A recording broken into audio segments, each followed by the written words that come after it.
Good morning, everybody. Welcome back to Jen Talks. Sincere apologies if there's any disruption for this video. I'm just learning a brand new software or a platform, StreamYard.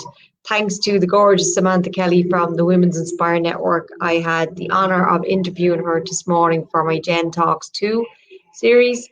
And just as we were wrapping up, she gave me this gorgeous tutorial, completely free of charge, to help me with my business. So I'm trying it out for the first time. I'm hoping to be able to stream the talks just in a little bit more easier way, and I can stream on multiple platforms. And this is my first time trying it, so bear with me. Hopefully everything works and goes to plan. So welcome back, everybody. I'm conscious that we're heading into the new normal, as people keep calling it. It still doesn't feel very normal to me. And I think there's been a lot of underestimation to the challenges that people are going through. You know, when people first went into lockdown, there was so much, oh my God, everybody must be struggling, we must help each other, we must be there for each other. And now there's this assumption that, sure, everybody's grand. You know, we're all used to this new way of being, and you can do this, you can do that, and sure, Pennies is open now, so we all must be on top of the world. But it's by no means anywhere near what we were used to. And I'm not saying that in a complaining way.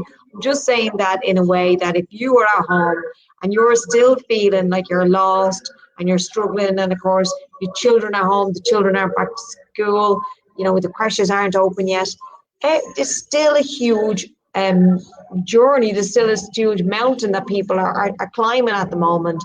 So what I'm saying to you is, if you're overwhelmed and you're struggling, it's okay. You know, we all are overwhelmed and struggling, and some of us are overwhelmed with different things.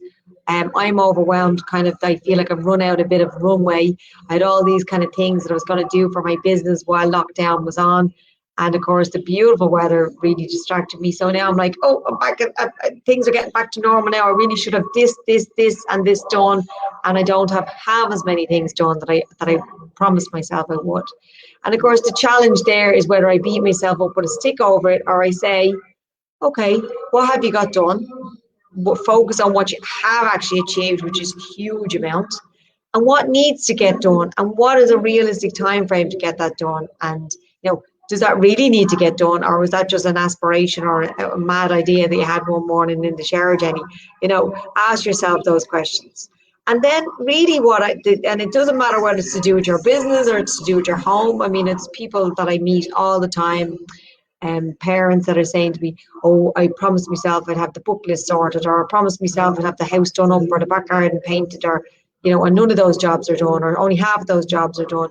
It's exactly the same principle. Recognize what you did do. And even if what you did do was just managing not to murder your children or your pets or your neighbors, or, you know, what did you actually manage to get done? And focus on that. And then the other element is, okay, well, what would you like? What's your new goal now? What's your new deadline that you want to set for yourself? Is it that, you know, is it still that you want to learn a language before lockdown is over? You know, was that really realistic in the time frame that you set?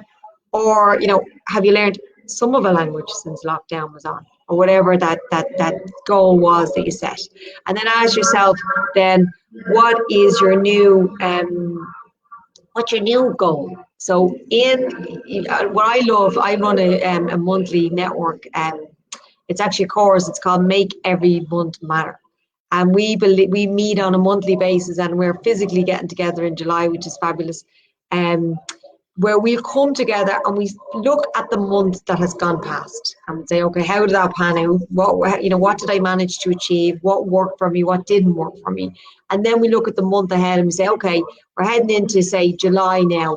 What would I like July to look like? What would be, how would I like to feel in July, which is really important, because often we set goals around the things we want. You know, I want to have a new car. I want to have the spare room painted. I want to have a new kitchen. I want. And that's because, you know, how we're conditioned. I'm not slagging anybody for that. I'm guilty of that myself. What really works for our mind and helps us to work towards our goals, it drives our motivation, is how would I like to feel? So if you would like a new kitchen because you want to have more space, or you feel like the other one is making you feel like groggy because it's a bit tatty or whatever. What would you like to feel instead in your new kitchen? Or what would you like to feel in your new car? Maybe if your old car was unreliable, and a new car means you feel like confident that you will be able to get from A to B without breaking down. Or maybe you want a new car because you have a dream car that's a fancy car that you've wanted all your life, and there's a part of you that goes, I work hard enough, whether it's inside or outside the home, I worked hard enough, I'm going to treat myself to this car, and this is what I want. So when I'm driving this car, I'm going to feel worthy, I'm going to feel confident, I'm going to feel happy, because that's really where the focus but focusing on how you're going to feel really helps to bring the goals into the place. And then, of course, compassion. And compassion is one of those words that we kind of bounce around. We're really, I suppose, really getting into the understanding of it. Compassion is where we feel kindness for ourselves. Just kindness towards yourself, passion, the idea of being compassionate. And you can't feel compassion towards yourself or somebody else unless you understand them. So, somebody you're trying to get at a level of showing somebody compassion, you have to really understand where they're coming from. So you also have to get into yourself and understand, yes, this is a challenging time. You've never had an experience like this before. This is a brand new experience that's never been on our radar for most of us. We've never had this sort of experience of all this change and all this uncertainty. So understanding that what you're going through is tough, and you are not a robot. You are not a superhuman. You're a normal person trying to get through your daily tasks, get through the uncertainty of what's coming down the line, what the new normal, as they keep saying, is going to look like. So understand that, start at that level. And when you understand that, then you can show yourself a little bit more kindness. And then you can ask yourself this question, whether it's to do with your business or to do with you as a person. What do I need right now? So what does Jenny need right now? Well, so what Jenny needs today is, instead of taking out the big baseball bat and saying, well, there's another week now you haven't got that application in, and driving myself into like an impossible task, saying to myself, well, you know what I need today is to pull my son in close. I haven't really got to see much this week, and spend a bit of time with him and do 2 things of my to-do list today that are realistic. And when I do the 2 things that are realistic, I'm going to feel far more empowered than trying to push myself to do the 10 things that realistically I'm looking at going, but they should really be done. They should be done. Well, you know what? What could I do rather than what should I do is a really good way of looking at things.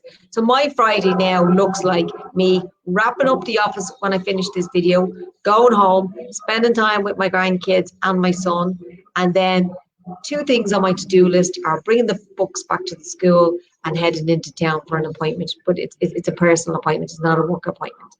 And that's it. That's my work schedule today. Now I'm lucky that I have the flexibility of being self-employed, and but I am also making my own choices. I'm not allowing life to drag me by the scruff of the neck. I'm also making my choices. Now, what that choice means is that the Monday that I really wanted to have as a more flexible day is now going to be more work heavy, because I'm taking the time on a Friday. So it's not like I have this dream life where I can just, do whatever I want. I'm deciding what's important and what I need.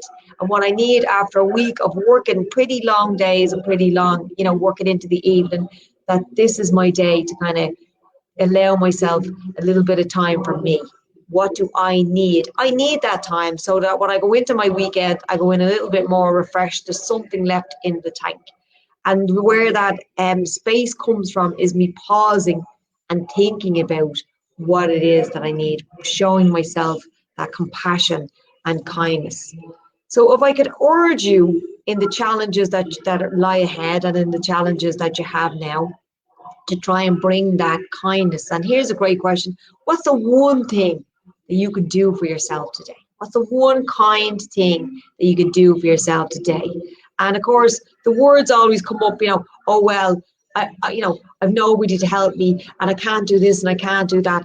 Trust me, if you tell your mind that there is one thing, there's a solution in there that exists, you will find it. So don't be tempted to shut the mind down and say, I can't.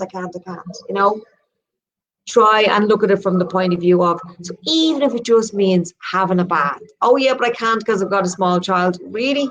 Well, you know, could you put the small child strapped into the car seat in the bathroom as you have your bath? You know, could you have your bath when your child sleeps tonight? Now, even if it's 11 o'clock when you're getting into the bath.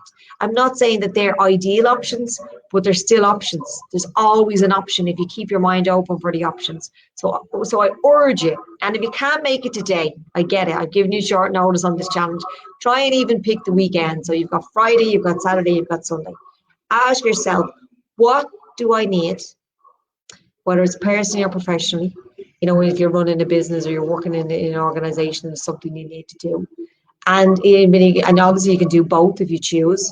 And then what one act can I move towards showing myself compassion this day or this weekend? And if it's your business, what one thing can I do that will move me closer to achieving my goal? And you've heard me talking before about to-do lists. You know, there should never be more than 5 things on your to-do list. I often try and narrow that down to 3. But today for me, it's 2. It's 2 things on my to-do list. And because there's only 2, that makes them really possible to achieve. And guess what? When they're done, then they're done. You have that, so there's those monkeys off my back. And you feel like you've actually achieved something. Because it really disempowers us to keep writing these to-do lists and never getting to the end of them.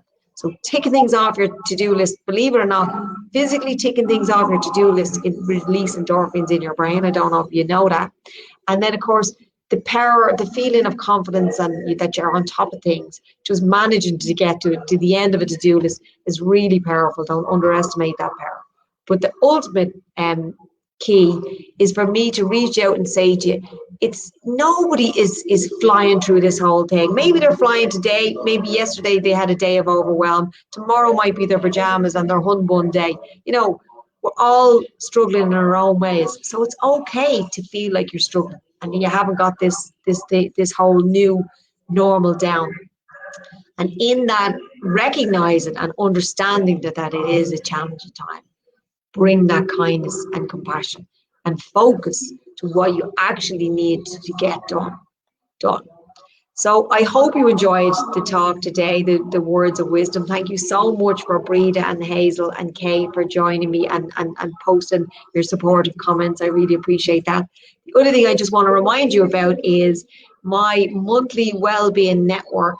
The webinar is on next Wednesday.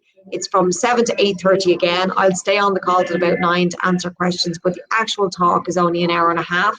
And the recording will be sent out to anybody who signs up for it, so you'll have that recording to watch at any stage in your own leisure. So even if you can't make it at that time, but you really like the recording, get onto Eventbrite and get your ticket. It's only €15, or you can buy 2 tickets for €20.